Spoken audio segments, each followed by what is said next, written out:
mu, rasakan kasihmu.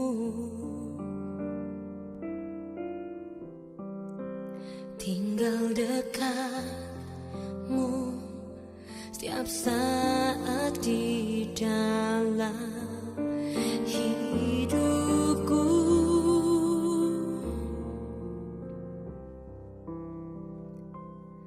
Bapakku yang baik, sangat ku cinta.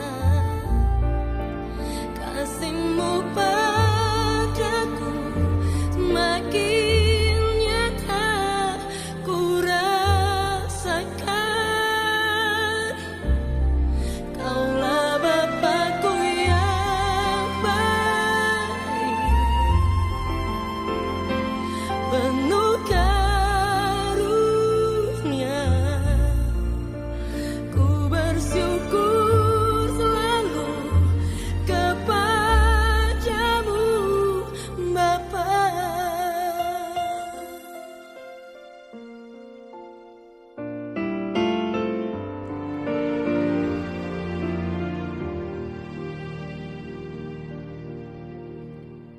Memandang wajah-Mu, rasakan kasih-Mu.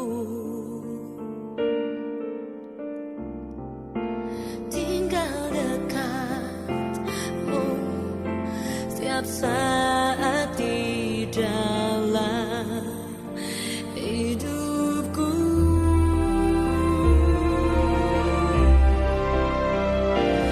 Bapakku yang baik, sangat ku cinta.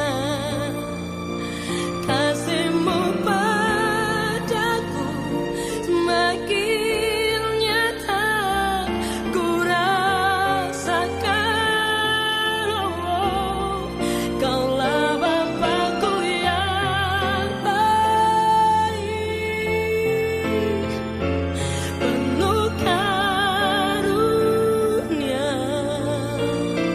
Ku bersyukur selalu kepadamu, Bapa.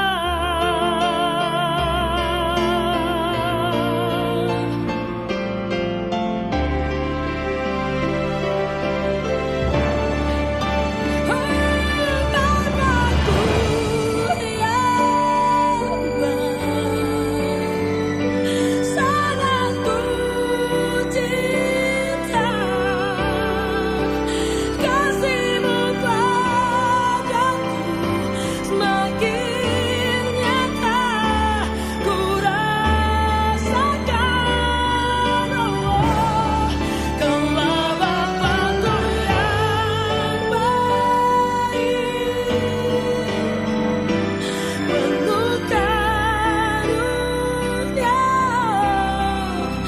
Ku bersyukur selalu kepadamu, Bapa.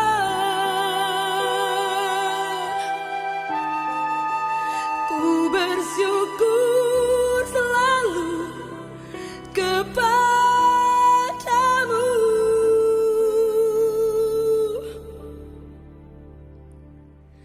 Bapa.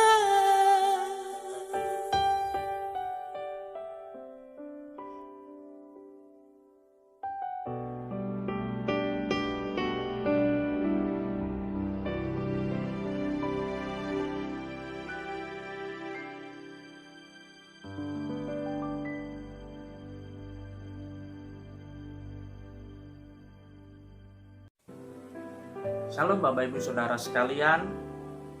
Dalam kehidupan kita tentu pernah merasakan yang namanya gampang menyerah atau gagal.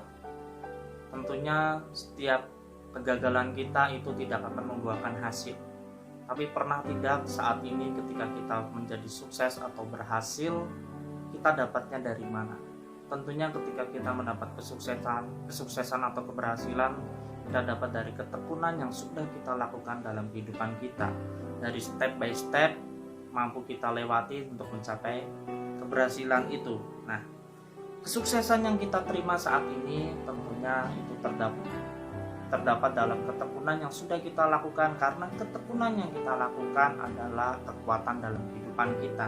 Tentunya apa saja yang sudah kita lakukan dengan tekun itu akan menjadi kekuatan untuk kita semua. Nah, ketika kita melewati tahun 2020, tentu melewati tahun 2020 tidaklah mudah, apalagi tahun 2020 kita mengalami yang namanya pandemi COVID-19.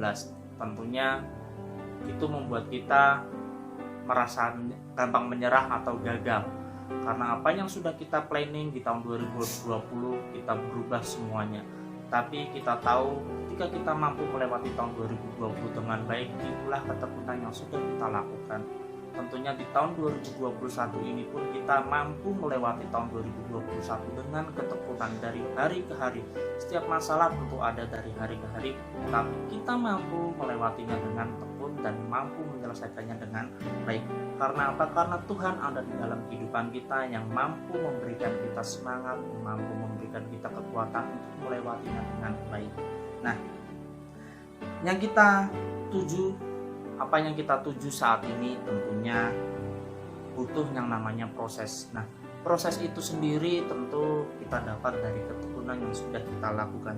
Tidak ada yang orang melewati proses dengan gampang. Tentunya ketika kita melewati proses atau menjalani proses itu, yang perlu kita lakukan adalah kita harus berdoa dan tentunya dengan ketekunan yang kita punya. Karena ketika kita tidak tekun, tentu proses itu tidak akan gampang untuk kita lewati.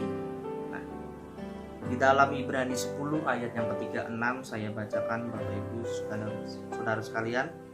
Sebab kamu memerlukan ketekunan, supaya sesudah kamu melakukan kehendak Allah, kamu memperoleh apa yang dijanjikan itu. Nah, di sini dikatakan bahwa sebab kamu memerlukan ketekunan. Kita semua memerlukan ketekunan karena apa? Supaya yang kita lakukan kehendak Allah, kita memperoleh apa yang dijanjikan itu. Apa yang dijanjikan oleh Tuhan. Tentunya apa yang kita lakukan menurut kehendak Allah dan kita lakukan dengan tekun, kita akan mendapatkan hasilnya. Nah, inilah yang dinamakan ketekunan, di mana kita melakukan proses, melakukan apa yang kita tuju. Disitulah ketika kita melakukan dengan tekun, Tuhan akan memberikan apa yang dijanjikan itu dengan baik. Tentunya dalam pekerjaan kita, ketika kita melakukan pekerjaan dengan tekun terus-menerus, tentu kita akan membuahkan hasil. Tidak ada hal yang ketika kita tidak tekun tidak membuahkan hasil. Tentunya inilah yang membuat kita semuanya berhasil untuk sampai saat ini. Nah, seperti perumpamaan talenta, di mana seorang tuan memberikan talentanya untuk 3 orang, ada yang mendapat 5, 2, dan 1. Dan orang yang mendapat 5, orang ini melakukan proses dengan tekun dan dia mampu mengembalikan dengan 2 kali lipat. Dan orang yang mendapat 2 talenta pun melakukan dengan tekun untuk bisa membuahkan hasil, di mana dia mampu mengembangkan talentanya menjadi 4 talenta. Tetapi orang yang satu yang diberikan 1 talenta, dia hanya memendam talenta itu, tidak mau menikmati proses, tidak mau bertekun untuk mengembangkan talentanya itu. Akhirnya dia hanya memendam talenta itu dan mengembalikan kepada tuannya hanya 1 talenta. Dan disinilah kita menjadi gambaran di mana kita harus menjadi contoh, di mana orang yang diberi 5 atau 2 mengembalikan dengan berkali lipat karena mereka menikmati ketekunan dan kehidupan mereka dan mereka mendapatkan hasil yang mereka maukan. Dan disinilah ketika kita mempunyai ketekunan itu, kita mampu melewati yang namanya proses itu. Nah, saya mempunyai ilustrasi seperti ini, Bapak. Ketika saya mau melangkah, ketika saya ingin seumpama melangkah 100 meter dari depan saya, tentunya saya harus melakukan proses untuk bisa mencapai 100 meter itu. Nah, tetapi di dalam perjalanan saya menuju 100 meter itu apakah gampang? Tentu tidak gampang. Mungkin bisa aja dalam perjalanan saya ketemu batu-batu ataupun hal yang lainnya yang membuat saya mungkin tidak bisa melangkah lagi untuk 100 meter, mungkin saya merasa capek atau hal yang lainnya. Nah, disinilah ketekunan itu muncul. Ketika saya mampu untuk bisa melangkah sampai 100 meter, tentunya saya harus tekun untuk melangkahnya dengan baik. Ketika saya tidak melangkah dengan baik, tentu saya di tengah perjalanan saya merasa frustasi atau saya merasa putus asa. Tapi disinilah ketika saya mau mencapai jalan di mana 100 meter itu, saya maka harus tekun untuk bisa melangkah ke depan. Bapak Ibu, punyailah prinsip seperti ini Bapak. Ketika kita sudah memulai sesuatu, selesaikanlah itu. Jangan ketika kita mulai sesuatu tetapi kita menyerah. Karena apa? Karena ketika kita menyerah, kita disebut orang gagal. Nah, disinilah Thomas Alva Edison berkata seperti ini Bapak Ibu. Banyak kegagalan dalam hidup, mereka tidak menyadari beberapa dekatnya mereka dengan keberhasilan saat mereka menyerah. Thomas Alva Edison mengatakan bahwa kegagalan dalam hidup ini mereka tidak menyadarinya, bahwa ketika mereka menyerah, mereka tidak melihat keberhasilan itu di depan mata mereka. Nah, Thomas Alva Edison mengatakan bahwa saya tidak gagal, saya hanya menemukan 10.000 cara yang tidak berhasil. Bayangin Bapak Ibu, 10.000 cara yang tidak berhasil. Berarti banyak, ada beberapa persen untuk berhasilnya. Nah, disinilah ketekunan itu kita uji. Ketika kegagalan dalam kehidupan kita, kita terus mau mengasahnya, kita mau terus melangkah untuk mencapai apa yang kita tuju. Itulah yang dinamakan ketekunan. Dan Robert Hoff mengatakan seperti ini Bapak Ibu. Ketekunan bisa membuat yang tidak mungkin menjadi mungkin. Ketekunan membuat kemungkinan kecil menjadi kemungkinan yang besar. Dan ketekunan yang akan membuat kemungkinan besar menjadi pasti. Nah, disinilah ketekunan itu akan membuat kemungkinan besar menjadi pasti. Dimana apa yang sudah kita ambil, apa yang sudah kita lakukan, itulah kemungkinan besar dan itu akan pasti karena ketika kita melakukan dengan ketekunan. Nah, pada pagi hari ini, apa sih hasil yang sudah kita lakukan, apa yang sudah kita dapatkan dari ketekunan itu? Yang pertama, yaitu menjadi kuat. Saya akan bacakan di dalam Roma 5 ayat yang ketiga sampai yang keempat, dikatakan, dan bukan hanya itu saja, kita malah bermegah juga dalam kesengsaraan kita. Karena kita tahu bahwa kesengsaraan itu menimbulkan ketekunan. Dan ketekunan menimbulkan tahan uji, dan tahan uji menimbulkan pengharapan. Nah, di sini bahwa ketika kita merasa tekun, kita akan mendapatkan yang namanya tahan uji. Nah, tahan uji di sini ketika kita mampu melewatinya, itu akan menjadikan pengharapan dalam kehidupan kita. Nah, ketika kita mampu melewati tahan uji itu, kita merasa kuat. Kita merasa kita mampu bisa menyelesaikan apa yang sudah kita buat dalam kehidupan kita tentunya. Nah, ketika saya dalam kuliah sendiri Bapak Ibu, ketika saya kuliah, tentunya untuk menyelesaikan kuliah di sekolah Alkitab itu tidaklah mudah. Banyak ketemu teman-teman yang dari luar pulau dan dengan karakter yang berbeda-beda, apalagi kan karakter orang Jawa, orangnya lemah lembut, dan orang luar mungkin ada yang kasar, ada yang enggak. Nah, disinilah saya tuh mengalami yang namanya mungkin akan gampang menyerah. Tapi saya percaya bahwa saya mampu menyelesaikannya dengan tekun. Karena apa? Karena Tuhan ada di samping kehidupan saya. Nah, disinilah ketika saya mungkin merasakan gampang menyerah dalam kuliah saya, tapi saya percaya jika saya melakukannya dengan tekun, saya mampu menyelesaikannya dengan baik. Dan alhasil saya mampu menyelesaikan kuliah saya dengan nilai yang baik dan mampu memberikan hal yang luar biasa dalam kehidupan saya. Nah, jangan ketika kita mau mencapai tujuan apa yang kita sudah tuju, jangan ketika di tengah jalan kita mendengarkan omongan orang lain yang mungkin itu menjatuhkan kehidupan kita. Contohnya seperti ini Bapak. Ketika saya mau melangkah tadi yang di jarak 100 meter itu, tetapi di tengah jalan saya ketemu orang seperti ini Bapak. Kamu tidak bisa jalan, di sana banyak apa-apa, mungkin kamu akan capek, gini. Udah, kamu nggak usah jalan lagi lah, mending di sini aja duduk bersama saya. Nah, inilah yang mengakibatkan kita nggak mampu untuk menyelesaikan tujuan apa yang sudah kita mulai. Nah, tetapi ketika kita menghiraukan omongan itu mungkin, ataukah kita dari omongan itu menjadi masukan untuk dalam kehidupan kita, dan tapi kita terus mau melangkah, inilah yang dinamakan ketekunan itu. Ketekunan tidak akan lupa dari yang namanya proses itu, Bapak Ibu. Nah, contohnya aja seperti orang olahragawan. Olahragawan pun ingin menjadi olahragawan atau atlet yang luar biasa, tentunya mereka harus menikmati yang namanya proses. Gak mungkin olahragawan misalnya seolahragawan badminton, olahragawan ini tidak mungkin mereka hanya langsung menang begitu saja. Nah, tetapi mereka harus menikmati prosesnya dulu, menikmati ketekunannya dulu dari nol. Nah, mungkin dari masa mudanya atau mungkin dari kanak-kanak atau kecilnya, mereka berlatih terus setiap harinya untuk mencapai tujuan mereka, dan alhasil mereka menjadi pebulu tangkis yang mendunia. Nah, inilah dimana mereka harus menikmati proses itu, dimana mereka harus menikmati ketekunan itu untuk mencapai kesuksesan itu, Bapak Ibu. Dan ketika mereka sudah melewatinya, mereka merasa kuat dan akhirnya mereka menjadi juara. Dan itulah yang harus kita lakukan juga, Bapak Ibu.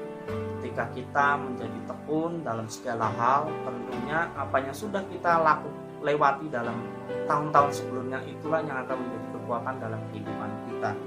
Nah, yang kedua, Bapak Ibu, apa yang kita dapat dari ketekunan itu? Yaitu yang kedua adalah keberhasilan. Dalam Yakobus 1 ayat yang keempat, saya akan bacakan. Yakobus 1 ayat yang keempat dikatakan, dan biarkanlah ketekunan itu memperoleh buah yang matang, supaya kamu menjadi sempurna dan utuh dan tak kekurangan suatu apapun. Nah, di sini bahwa dikatakan dan biarlah ketekunan itu memperoleh buah yang matang. Seringkali orang-orang hanya menginginkan buahnya aja. Mereka hanya menginginkan hasilnya aja yang mereka terima, karena ketika mereka tahu wahnya hasilnya besar, mereka langsung antusias untuk mengejarnya, tetapi tidak menemukan namanya ketekunan itu, tidak mau melakukan ketekunan itu, karena orang malas untuk melakukan yang namanya proses, karena dunia saat ini menawarkan yang instan, yang langsung cepat untuk bisa mendapatkan kesuksesan itu, tetapi tidak mau menikmati yang namanya proses atau ketekunan itu. Nah, ketika kita sudah merasa menjadi orang yang tekun, kita tentunya akan menjadi orang yang berhasil. Bahwa di sini dikatakan bahwa ketika supaya menjadi sempurna dan utuh dan tak kekurangan suatu apapun, karena ketika kita sudah tekun, kita tidak akan kekurangan apapun, karena kita sudah mencapai keberhasilan itu. Contohnya aja seorang petani, ketika seorang petani menginginkan buahnya. Nah, petani apakah hanya melihat hasilnya? Tentunya tidak, Bapak Ibu. Petani harus melihat tanahnya dulu. Nah, ketika petani ini melihat tanahnya dulu, wah ini apakah bagus untuk ditanam sesuatu? Nah, ketika petani ini menanamkan sesuatu di sebuah lahan, tentunya petani ini menikmati prosesnya apa, Bapak Ibu? Ketika mereka menginginkan buah, petani ini harus menjaga, harus merawat tumbuhan itu untuk bisa mendapatkan hasilnya. Nah, saya punya kesaksian seperti ini, Bapak. Dulu waktu ketika saya sekolah kitab, di semester awal-awal itu adanya namanya ekstrakurikuler. Nah, ekstrakurikulernya itu kita harus berkebun, dimana kita menanam sesuatu di kebun itu dan menghasilkan buah untuk kita semua mahasiswa. Nah, menariknya seperti ini, Bapak Ibu. Tanah yang kita mau tanami itu adalah tanah merah. Kita bayangkan kalau ketika kita mempunyai tanah, mungkin kalau tanah yang gembur itu sangat gampang untuk ditanami sesuatu. Tetapi ini tanahnya tanah merah, Bapak Ibu. Dicangkul aja kasar. Nah, apalagi ditanami biji-bijian, tentunya nggak akan tumbuh sesuatu gitu. Nah, tetapi dari proses inilah kita mampu melewatinya. Nah, apa yang kita lakukan sebagai mahasiswa? Kita mencangkulnya dengan tekun, melewati prosesnya. Kita sirami dulu tanahnya itu untuk menjadi basah, untuk menjadi gembur. Kita terus sirami tiap hari tanah itu agar bisa basah, tidak kering. Nah, ketika sudah cukup, mungkin tanahnya sudah basah, kita lalu baru tanamkan biji-biji itu. Nah, tentunya ketika kita tanamkan biji-biji, kita tidak diam aja, Bapak Ibu. Kita tiap harinya memberikan pupuk, menyirami air, terus menerus seperti itu sampai beberapa bulan, dan hasilnya kita dapat menumbuhkan buahnya, kita dapat menikmati buahnya itu. Nah, inilah yang namanya proses itu, Bapak Ibu. Ketika kita melakukan dengan tekun, kita akan berhasil. Nah, inilah salah satu contoh dalam itu. Nah, saya pernah melihat video seperti ini, Bapak Ibu. Ada seorang anak kecil, dia melihat di TV itu balet. Anak kecil ini menyukai balet itu. Nah, ketika anak kecil ini menyukai balet, akhirnya dia berbicara kepada neneknya untuk berlatih balet di salah satu sekolah balet. Nah, ketika dia memutuskan untuk belajar di sekolahan itu untuk belajar balet, dari hari-hari dia melakukannya dengan baik. Tapi di tengah perjalanannya, anak kecil ini mendapat omongan dari teman-temannya yang sebayanya, dijelek-jelekan oleh teman-temannya. Bahkan anak ini mendapatkan atau melatihnya dengan jamnya sendiri. Maksudnya seperti ini. Maksudnya di luar jam latihan mereka bersama. Anak kecil ini latihan sendiri di tempat itu untuk mencapai keberhasilan. Dan hasil ketika dia sudah beranjak dewasa, diikutkanlah lomba oleh guru lesnya ini, guru latihannya ini. Nah, ketika sudah diikutkan yang perlombaan, harus hidup di dalam mes dulu. Tetapi di dalam mes ternyata anak ini tidak mendapat teman-teman yang baik. Ada yang tidak suka sama dia. Bayangin, ketika hari H untuk berlomba, baju yang sudah diberikan oleh neneknya ini disobek-sobek oleh orang lain. Tetapi anak ini tidak berputus asa. Dia tetap mau menuju dengan keberhasilannya. Nah, apa yang dilakukan anak ini? Dia terus maju dan tetap tampil meskipun penampilannya bajunya seperti biasa. Nah, disinilah anak ini menjadi juara. Nah, ketekunan inilah yang perlu kita lakukan juga, Bapak. Dimana apa yang sudah kita lakukan, tentunya dengan tekun kita akan mencapai keberhasilan. Nah, satu usaha kecil kalau dihitung tidak seberapa, tapi kalau dilakukan terus-menerus, kita menjadi tekun dan membuahkan hasil yang luar biasa. Ketika kita ingin sukses, janganlah berhenti, tetapi kalau kita berhenti kita akan gagal. Tetapi kalau kita terus maju, walaupun tantangannya sangat berat, kita belum dikatakan sebagai orang gagal. Nah, ketekunan akan selalu membuat kita kuat dan berhasil dalam segala hal. Tuhan Yesus memberkati. Haleluya, terpujilah nama Tuhan Yesus Kristus. Pagi hari ini kita semua telah diberkati lewat kebenaran firman Tuhan. Kita percaya bahwa ketekunan yang kita kerjakan dalam takut akan Tuhan, dan kita akan memperoleh keberhasilan di dalamnya. Amin. Bapak Ibu Saudara sekalian, mari pagi hari ini saya mau mengajak jemaat Tuhan untuk kita satu di dalam doa. Kita akan berdoa secara bersama-sama. Bapa di sorga, kami datang kepadamu pagi hari ini. Kami percaya Engkau Allah yang memberkati kami. Engkau Allah yang melindungi dan menyertai kami. Apa saja yang kami kerjakan sepanjang hari ini, kami percaya berkat perlindungan Tuhan menyertai kami semua.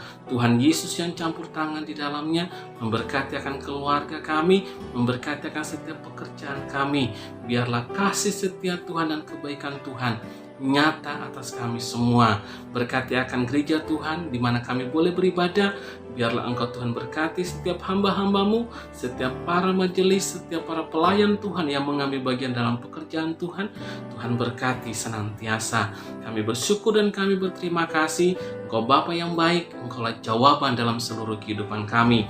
Di dalam nama Tuhan Yesus Kristus, kami akan menerima berkat daripadamu. Kasih karunia daripada Tuhan kita Yesus Kristus, persekutuan dengan Roh Kudus senantiasa memberkati akan seluruh kehidupan kita sepanjang hari ini. Berkat daripada Tuhan kita Yesus Kristus hari ini memenuhi kita semua. Dalam nama Yesus kami telah berdoa kepada Bapa di sorga. Haleluya. Amin. Tuhan Yesus memberkati Bapak Ibu Saudara sekalian. Sampai ketemu dalam renungan besok hari. Haleluya. Amin.